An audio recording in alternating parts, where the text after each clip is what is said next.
আসসালামু আলাইকুম। গত পর্বে আমরা জেনেছি কেন বিতর্ক এবং বক্তৃতা শেখা অতি জরুরি।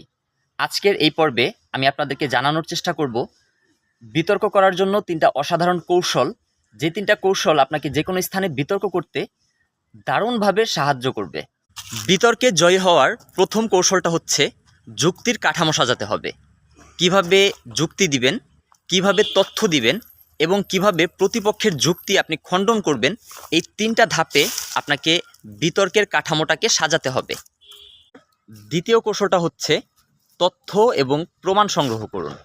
আপনি যখন বিতর্ক করবেন তখন শুধুমাত্র মতামত বা যুক্তি দিলেই হবে না, আপনাকে উপযুক্ত প্রমাণ দিতে হবে।